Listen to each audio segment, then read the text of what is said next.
नमस्कार दोस्तों, आज हम रीजनिंग का प्रैक्टिस सेट पहला देखेंगे। यदि आप एसएससी, रेलवे या अदर किसी भी स्टेट एग्जाम्स की तैयारी कर रहे हो तो ये प्रैक्टिस सेट आपके लिए काफी इंपॉर्टेंट है, क्योंकि इस प्रैक्टिस सेट में जो प्रश्न दिए गए हैं इन्हीं टाइप के प्रश्न आपकी परीक्षाओं में पूछे जाएंगे। यदि आप इस वीडियो में नए भी हो तो भी कोई बात नहीं, मैं आपको यहाँ पर शॉर्टकट तरीके से प्रश्नों को सोल्व करना सिखा दूंगा। तो चलिए हम शुरू करते हैं प्रश्न 1 से। हमें यहाँ पर पहला प्रश्न दिया है, प्रश्न कह रहा है कि नीचे दिए गए विकल्पों में से संबंधित विकल्प को चुनिए। यानी हमें यहाँ पर सादृश्यता को ज्ञात करना, ठीक है। यानी यहाँ पर जिस प्रकार 5 और 521 का जो आपस में संबंध है उसी प्रकार हम यहाँ पर 8 से बताना है। ये हमारा एनालॉजी का प्रश्न है, नंबर एनालॉजी का प्रश्न है। तो सबसे पहले तो हमें यहाँ पर ये पता करना है कि इस 5 से 521 कैसे लिखा है, उसी प्रकार हम यहाँ पर इस 8 से यहाँ पर बताएंगे, ठीक है। अब यहाँ पर हम 521 का ही क्यों पता करेंगे, क्योंकि प्रश्नवाचक चिन्ह हमारा यहाँ पर है, तो यहाँ पर हम कोशिश करेंगे कि ये 521 कैसे लिखा है, ठीक है। अब यहाँ पर कुछ स्टूडेंट क्या करते हैं, यहाँ पर ये एनालॉजी का प्रश्न है और ये क्या करते हैं, यहाँ पर छोटी संख्या से छोटी संख्या का संबंध पता करते हैं और बड़ी संख्या से बड़ी संख्या का कर लेते हैं। लेकिन आपको ऐसा नहीं करना है, क्यों? क्योंकि यहाँ पर हमारे पास समानुपात है। समानुपात का मतलब ये होता है कि यहाँ पर जैसे इन दो संख्या का जो आपस में संबंध है वही संबंध हमें यहाँ पर बताना, ठीक है। तो आपको ये वाला तरीका नहीं अपनाना है। अब यहाँ पर हम संबंध पता करते हैं। जैसे यहाँ पर अगर हम संख्या को ध्यान से देखेंगे तो यहाँ पर हमारे पास 5 है और यहाँ पर 521 है। यानी 5 हमारे पास छोटी संख्या है, 521 हमारे पास बड़ी संख्या है। जब छोटी संख्या से बड़ी संख्या का संबंध होता है तो उस कंडीशन में आपको उस संख्या का वर्ग या घन करके देखना है। जैसे सबसे पहले अगर हम यहाँ पर 5 का वर्ग करते हैं तो 5 का वर्ग कितना होता है, 25 होता है। कितना होता है, 25। लेकिन यहाँ पर कितना लिखा है, 521। तो 25 से 521 मतलब ज्यादा लंबा हो जाएगा, तो यहाँ पर हम घन करके देखते हैं अभी, ठीक है, क्योंकि लॉजिक कोई सा भी हो सकता है। अब यहाँ पर अगर हम यहाँ पर 5 का घन करते हैं तो 5 का घन कितना होता है, तो 5 का घन होता है 125। कितना होता है, 125। अब यहाँ पर अगर 125 को ध्यान से देखते हैं हम और यहाँ पर 521 को देखेंगे तो यहाँ पर जो 521 में संख्या दिखाई दे रही वही की वही यहाँ पर भी हमें दिखाई दे रही। तो क्यों ना यहाँ पर हम पलट के देखते हैं। जैसे अगर हम यहाँ पर 5 को आगे लिखूं, उसके बाद यहाँ पर 5 को आगे लिखने के बाद 5 के बाद क्या है, 2, तो मैं यहाँ पर 2 को लिखूं, फिर लास्ट में 1 को लिख दूं, संख्या को पलट दूं, तो क्या हमें यहाँ पर 521 मिलेगा। तो हमें यहाँ पर 521 मिल रहा है और 521 यहाँ पर भी दिया है। तो यहाँ पर हमें एक लॉजिक मिली है कि घन करके क्या करना है, संख्या को पलट देना है। सेम लॉजिक यहाँ पर लगाते हैं। सबसे पहले क्या करेंगे, इसका घन करेंगे। तो 8 का घन कितना होता है, तो 8 का घन आपको पता होना चाहिए 512 होता है। जैसे हमने यहाँ पर संख्या को पलटा है तो वैसे की वैसे यहाँ पर भी संख्या को पलट देंगे। सबसे पहले यहाँ पर 2 आ जाएगा, फिर 1 आ जाएगा और लास्ट में 5 आ जाएगा। तो यहाँ पर संख्या पलटे तो हमारे पास कितना है, 215। क्या 215 ऑप्शन में दिया है, तो ऑप्शन में देखेंगे 215, तो ऑप्शन नंबर सी में दिया है, तो ऑप्शन नंबर सी हमारे यहाँ पर सही जवाब हो जाएगा, ठीक है। तो जैसे 5 का संबंध 521 से है तो उसी प्रकार 8 का संबंध किससे होगा, 215 से होगा। तो जो प्रश्नवाचक चिन्ह यहाँ पर क्या होगा, 215 होगा। तो ऑप्शन नंबर सी हमारे यहाँ पर सही जवाब हो जाएगा, ठीक है। ये प्रश्न एसएससी में पूछा गया था। अब चलिए हम बढ़ते हैं प्रश्न 2 पे। अब 2 नंबर का प्रश्न दिया है। प्रश्न यहाँ पर कह रहा है कि दी गई श्रृंखला में अगली संख्या क्या होगी। यानी यहाँ पर हमारे पास संख्याओं की एक श्रृंखला दी है और इसी में एक प्रश्नवाचक चिन्ह दिया है। यहाँ पर कौन सी संख्या होगी ये आपको बताना है, ठीक है। तो देखिए, जब भी आपको श्रृंखला के प्रश्नों को सोल्व करना है तो सबसे पहले आपको संख्या को ध्यान से देखना है कि संख्या कैसे लिखी है। क्या किसी का वर्ग लिखा है या फिर किसी का घन लिखा है, सम संख्या लिखी, विषम संख्या लिखी, अभाज्य संख्या लिखी है, या फिर संख्या अचानक अचानक बढ़ रही है, या फिर संख्या अचानक अचानक घट रही है, यह संख्या घट रही है, बढ़ रही है। इन चीजों पे तो आपको ध्यान देना ही है, ठीक है। तो यहाँ पर अगर हम संख्या को ध्यान से देखते हैं तो आपको यहाँ पर संख्या में क्या दिखाई दे रहा है, 4, 9, 25, 49, 121, 169, मतलब ये वर्ग है। अब किसके किसके वर्ग है ये तो आपको पता होगा, ठीक है। जैसे अगर हम यहाँ पर 4 को देखेंगे तो 4 किसका वर्ग है, तो आपको कि 4 हमारा 2 का वर्ग है, ठीक है। 4 किसका वर्ग है, 2 का वर्ग है। अगर हम यहाँ पर 9 को देखेंगे तो 9 किसका वर्ग है, तो 9 3 का वर्ग है। फिर अगर हम यहाँ पर 25 को देखें तो 25 किसका वर्ग है, तो 25 हमारा 5 का वर्ग है। अगर हम यहाँ पर 49 को देखेंगे तो 49 किसका वर्ग है, तो ये हमारा 7 का वर्ग है। फिर 121 को देखें तो ये किसका वर्ग है, तो ये 11 का वर्ग है। फिर यहाँ पर 169 को देखेंगे तो ये किसका वर्ग है, तो ये हमारा 13 का वर्ग है। मतलब यहाँ पर सारी संख्या वर्ग चल रहा है, ठीक है। तो यहाँ पर भी वही संख्या होगी यहाँ पर जिसका वर्ग होगा। तो यहाँ पर हम क्या करेंगे, सबसे पहले पैटर्न को समझेंगे। पैटर्न को कैसे समझेंगे, जैसे 2 का वर्ग, फिर 3 का वर्ग, फिर 5 का वर्ग, फिर 7 का वर्ग, फिर 11 का वर्ग, फिर 13 का वर्ग। तो यहाँ पर वर्ग कैसे किया है, तो 2 सबसे पहले है, 2 के बाद क्या है, 3 है, मतलब ये 2 हमारे पास अभाज्य संख्या भी है। फिर 2 से शुरू हो रहा मतलब अभाज्य संख्या है। फिर 2 के बाद 5 का वर्ग मतलब अभाज्य संख्या, 5 के बाद 7 का मतलब अभाज्य संख्या। वैसे ये विषम भी है, ठीक है, और सम भी है। फिर यहाँ पर 7 के बाद 11, मतलब अब आपको यहाँ पर पैटर्न दिखा है कि 100% ये अभाज्य संख्या मतलब प्राइम नंबर। उसके बाद 11 के बाद 13, इसका मतलब ये है कि यहाँ पर हमारे पास पैटर्न जो बन रहा है अभाज्य संख्या का बन रहा है। तो अगली अभाज्य संख्या कौन सी हो जाएगी 13 के बाद। तो आपको कंफ्यूज नहीं होना है, कुछ लोग 15 बताएंगे लेकिन अगली जो हमारी यहाँ पर होगी 17 होगी। तो यहाँ पर अगली संख्या का वर्ग कौन सा होगा 17 का वर्ग होना चाहिए इस पैटर्न के हिसाब से। तो यहाँ पर कौन सी संख्या होगी 17 का वर्ग। अब 17 का वर्ग कितना होता है तो आपको पता होना चाहिए 17 का वर्ग होता है 289। कितना होता है 289। तो यहाँ पर जो प्रश्नवाचक चिन्ह है, ठीक है, यहाँ पर जो प्रश्नवाचक चिन्ह है यहाँ पर क्या होगा 289 होगा। कितना होगा तो आपको होगा यहाँ पर 289 होगा, ठीक है। तो ऑप्शन में देखिए क्या 289 दिया है, तो ऑप्शन नंबर बी में दिया है, तो ऑप्शन नंबर बी हमारा यहाँ पर सही जवाब हो जाएगा, ठीक है। बस आपको यहाँ पर परफेक्ट पैटर्न को समझना है। अब चलिए हम बढ़ते हैं प्रश्न 3 पे। अब 3 नंबर का प्रश्न दिया है। प्रश्न यहाँ पर कह रहा है कि किसी निश्चित रूप से टी को YOP तथा BE को GOT लिखा गया हो तो DOG डॉग को कैसे लिखा जाएगा, यह हमें प्रश्न पूछा, ठीक है। अब ये हमारा कोडिंग डिकोडिंग का प्रश्न है, और जब भी आपको कोडिंग डिकोडिंग के प्रश्न सोल्व करना तो आपको पता है कि हमें यहाँ पर डॉग का कोड बताना है, लेकिन उससे पहले हमें ये पता करना कि यहाँ पर T से YOP कैसे लिखा है और यहाँ पर B से GOT कैसे लिखा है, ये आपको सबसे पहले तो पता करना, ठीक है। वैसे ये हमारा पहला प्रैक्टिस सेट है, लेकिन मैं यहाँ पर जितने जो प्रैक्टिस सेट करवाऊंगा वहां पर मैं सारे इंपॉर्टेंट ही क्वेश्चन करवाऊंगा, ताकि आप किसी भी एग्जाम में बैठो तो आसानी से प्रश्न को सोल्व कर पाओगे, ठीक है।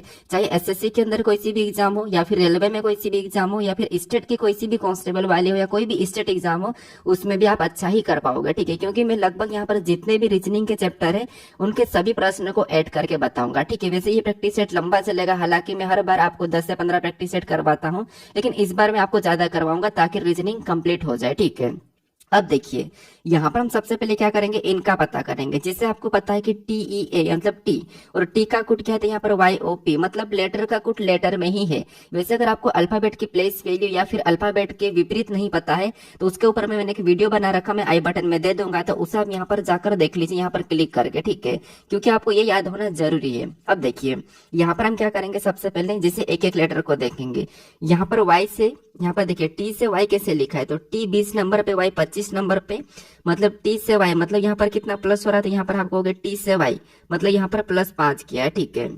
फिर यहाँ पर क्या करेंगे, यहाँ पर तो इसने पहले लेटर में +5 किया है। फिर ई से क्या करेंगे, ओ को देखेंगे, तो ई से ओ, ई 5 नंबर पे, ओ 15 नंबर पे, मतलब इसमें +10 हो रहा है। कितना +10 हो रहा है, ठीक है। फिर और हम देखते हैं यहाँ पर ए से पी को देखेंगे, तो ए 1 नंबर पे, पी 16 पे। अगर हम ए से पी को देखेंगे तो यहाँ पर कितना प्लस हो रहा है, तो यहाँ पर 15 प्लस हो रहा है, ठीक है। तो हमें यहाँ पर लॉजिक क्या दिख रही है कि पहले 5 प्लस, फिर 10 प्लस, फिर 15 प्लस, कि यही वाला प्लस यहाँ पर भी हो रहा है, तो यहाँ पर भी हम चेक कर लेते हैं।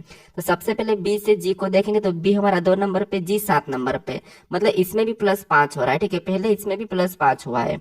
फिर यहाँ पर हम दूसरे को चेक करते हैं, तो दूसरा क्या है, तो दूसरा हमारे पास यहाँ पर ई, और ई से क्या करेंगे, ओ को देखेंगे, तो ई 5 पे, ओ 15 पे, तो यहाँ पर आपको पता है कि यहाँ पर वापस से +10 हो रहा है। कितना +10 हो रहा है। फिर हम यहाँ पर लास्ट में देखेंगे तो यहाँ पर ई है और यहाँ पर क्या है, टी है। ई से टी को देखेंगे तो यहाँ पर भी आपको पता है ई 5 पे, ये 20 पे, मतलब यहाँ पर भी 15 प्लस हो रहा है। तो लॉजिक क्या मिल रहा है कि पहले में 5 प्लस, फिर 10 प्लस, फिर 15 प्लस, इसमें भी 5 प्लस, 10 प्लस, फिर 15 प्लस। तो यहाँ पर डोका बताने के लिए यहाँ पर क्या करेंगे, सेम तरीके से 5, 10, 15 प्लस कर लेंगे। तो सबसे पहले डी से बताने के लिए क्या करेंगे, इसमें 5 प्लस करेंगे, ठीक है, सेम तरीके से 5 प्लस करेंगे। तो यहाँ पर डी में 5 प्लस करेंगे, डी 4 नंबर पे 5 प्लस करेंगे तो 9 नंबर पे आपको पता है आई आता है। क्या आता है, आई। उसके बाद क्या करेंगे, दूसरे को देखेंगे। अब दूसरा क्या है, ओ में कितना प्लस करेंगे, तो यहाँ पर लॉजिक के हिसाब से 10 प्लस हो रहा है दूसरे में, तो यहाँ पर भी 10 प्लस करेंगे। ओ 15 पे आता है, 10 प्लस कर देंगे तो कितने हो जाएंगे, 25, और 25 नंबर पे आपको पता है वाई आता है। अब लास्ट में क्या करेंगे, 15 प्लस करेंगे। लास्ट में जी है, और जी कितने नंबर पे, 7 नंबर पे, उस 7 में 15 को प्लस करेंगे तो 15 7 21 होता है, और 21 नंबर पे आपको पता होगा क्या आता है, सॉरी 15 7 22 होता है, और 22 नंबर पे आपको पता वी आता है, तो यहाँ पर वी हो जाएगा। तो ये ऑप्शन में चेक कीजिए, आई वाई वी कहाँ पर है, तो ऑप्शन नंबर हमारे पास यहाँ पर देखेंगे तो यहाँ पर ऑप्शन नंबर डी में दिया है, तो ऑप्शन नंबर डी हमारा यहाँ पर सही जवाब हो जाएगा, ठीक है। बस आपको यहाँ पर लॉजिक का पता करना है कि यहाँ पर पैटर्न क्या बन रहा है। अब चलिए हम बढ़ते हैं प्रश्न 4 पे। अब 4 नंबर का प्रश्न दिया है। प्रश्न में यहाँ पर कह रहा है कि पी का पुत्र जे है, क्यू की बहन पी है, क्यू एम का पुत्र है, तो पी एम पी से किस प्रकार संबंधित है, ये हमें प्रश्न पूछा। ठीक है, ये हमारा रक्त संबंध का प्रश्न है। हालांकि ये प्रश्न सरल होता है, लेकिन लास्ट में क्या करते हैं स्टूडेंट, संबंध बताने में गलती कर देते हैं। ठीक है, कैसे देखिए, सबसे पहले तो आपको यहाँ पर देखना है कि जैसे आपको पता है कि ये हम सोयम है। ठीक है, अगर हमारा पिता का था आपको पता है ऊपर लिखते हैं, दादा का था उससे भी ऊपर लिखते हैं, हमारा भाई का था हमारे पास लिखते हैं, हमारा बेटा का था उसको हम नीचे लिखते हैं। ये तो आपको पता होगा। वैसे मैं यहाँ पर चैप्टर वाइज भी वीडियो बनाने का सोच रहा हूँ, जैसे ब्लड रिलेशन, डाइस वगैरह जितने भी चैप्टर है सभी पे सिंगल वीडियो बनाऊंगा कंप्लीट चैप्टर वाला। ठीक है, तो अगर आपको ऐसा चाहिए तो आप मुझे कमेंट करके बता देना। वैसे मैं एक दिन छोड़ के बना दूंगा, तो आप मुझे कमेंट करके बता देना। ठीक है, तो यहाँ पर देखिए सबसे पहले प्रश्न क्या कह रहा है, प्रश्न कह रहा है कि पी का पुत्र जे है। तो यहाँ पर हम क्या करेंगे, उतना ही लिखेंगे जिसे यहाँ पर कह रहा है कि पी का पुत्र जे है। तो यहाँ पर जो पी है, ठीक है, पी का पुत्र कौन है, जे, तो ये हमारा पी है मान लो। और इसने कहा कि पी का पुत्र जे है, तो पी का पुत्र जे मतलब इसका मतलब जे नीचे आ जाएगा। ठीक है, क्योंकि पी का पुत्र कौन है, तो जे है, तो यहाँ पर पुत्र है तो हम प्लस लगा लेते हैं। फिर आगे क्या कह रहा है, आगे कह रहा है कि क्यू की बहन पी है। अब क्यू की बहन पी है मतलब यहाँ पर क्यू की बहन कौन हो जाएगी, पी हो जाएगी। तो यहाँ पर क्यू आ जाएगा, और क्यू की बहन कौन है, पी है, तो यहाँ पर हम माइनस लगा लेते हैं क्योंकि एक महिला है। ठीक है, उसके बाद आगे कह रहा है कि क्यू एम का पुत्र है। जो क्यू है ये एम का पुत्र है। एम का पुत्र है, इसका मतलब ये है कि एम ऊपर आ जाएगा क्योंकि वो एम का पुत्र है। कौन, क्यू, तो ये पुत्र है, तो यहाँ पर हम प्लस लगा लेते हैं। अब आगे प्रश्न क्या करा, तो यहाँ पर एम पी से किस प्रकार संबंधित थे, तो एम पी से किस प्रकार संबंधित है, हमें यह प्रश्न पूछा। ठीक है, तो यहाँ पर आपको सबसे पहले तो इसमें ध्यान देना है कि एम पी से किस प्रकार संबंधित, जहां पर भी से लगा वहां से आपको उल्टा बताना है। तो यहाँ पर देखिए उल्टा कैसे बताना कि पी का एम क्या लगेगा, तो पी का एम क्या लगेगा, तो आप कहोगे यहाँ पर कौन है, ये पी है, और ये पी और यहाँ पर क्यू है, भाई है, मतलब पी और क्यू ये आपस में भाई बहन है। ठीक है, अगर ये इसका पुत्र, इसका मतलब ये है कि ये इसकी माता या पिता है। क्यू का एम कौन है, माता या पिता है। अगर क्यू का एम माता या पिता है तो पी का भी माता या पिता ही होगा। ठीक है, इन दोनों का। अब ये हमें यहाँ पर ये नहीं कहा कि ये जो एम है ये महिला है या पुरुष है, ये महिला है या पुरुष है, ये नहीं कहा, लेकिन ये है कंफर्म है कि इनका माता या पिता है। तो यहाँ पर पी का एम से क्या संबंध है, तो पी का एम क्या लगेगा, तो आपको कहोगे पी का जो एम है माता या पिता लगेगा। ऑप्शन में देखिए पिता या माता या पिता, तो ऑप्शन नंबर हमें यहाँ पर देखिए सी में दिया है, तो ऑप्शन नंबर सी हमारा यहाँ पर सही जवाब हो जाएगा। ठीक है, हम यहाँ पर कंफर्म नहीं बता सकते कि ये उसका पिता ही है या उसकी माता है। ठीक है, तो इसीलिए यहाँ पर पिता या माता लगाएंगे, इनमें से कोई नहीं लगाएंगे। अब चलिए हम बढ़ते हैं प्रश्न 5 पे। अब 5 नंबर का प्रश्न दिया है। प्रश्न कह रहा है कि निम्नलिखित में से मानक पासा कौन सा है। यानी यहाँ पर हमारे पास 4 पासे दिए हैं, 4 विकल्प है, इनमें से आपको ये बताना है कि मानक पासा कौन सा है। तो पासे की अगर आपको बेसिक पता होगा तो ही आप यहाँ पर बता पाओगे। ठीक है, तो यहाँ पर देखिए सबसे पहले मैं थोड़ा सा बता देता हूँ कि पासे में क्या होता है कि किन्हीं भी दो फलक का योग अगर साथ हुआ तो वो सामान्य, अगर साथ नहीं हुआ तो वो मानक हो जाएगा। ठीक है, साथ हुआ तो सामान्य, साथ नहीं हुआ तो मानक, इतना तो आपको पता होगा वैसे। तो यहाँ पर देखिए, वैसे मैं फुल वीडियो बनाऊंगा तो वहां पर मैं आपको सारा सिखा दूंगा, बस एक कमेंट करना आपको कि हाँ हमें चैप्टर वाइज बता दीजिए। ठीक है, तो यहाँ पर देखिए जैसे इनमें दो फलक का योग करेंगे तो 5 और 2 7, यहाँ पर कितना हो रहा था आपको, यहाँ पर दो किन्हीं भी दो फलक का योग 7 हो रहा है। ठीक है, इसमें 7 हो रहा है, इसका मतलब ये सामान्य पासा है। यहाँ पर भी देखेंगे तो 6 और 1 का योग कितना हो रहा है, 7 हो रहा है, इसका मतलब ये भी सामान्य पासा है, क्योंकि मानक पासा में किन्हीं भी दो फलक का योग 7 नहीं होता है। ठीक है, उसके बाद यहाँ पर कहीं से 7 हो रहा है क्या, तो आपको होगी जैसे इन दोनों को जोड़ेंगे तो यहाँ पर भी 7 नहीं हो रहा है। अगर हम यहाँ पर और दूसरी संख्या को जोड़ेंगे, जैसे इन दोनों को जोड़ेंगे तो यहाँ पर भी 7 नहीं हो रहा है, यहाँ पर 3 हो रहा है। फिर अगर हम और किन्हीं दो फलक का योग करते हैं, इधर से जोड़ेंगे तो यहाँ पर भी 7 नहीं हो रहा है, 5 ही हो रहा है। इसका मतलब ये है कि ये मानक पासा। ठीक है, यहाँ पर अगर हम देखेंगे तो इन दोनों का योग कितना हो रहा है, तो इन दोनों का योग 7 हो रहा है, तो यहाँ पर भी योग कितना हो रहा है, 7 हो रहा है।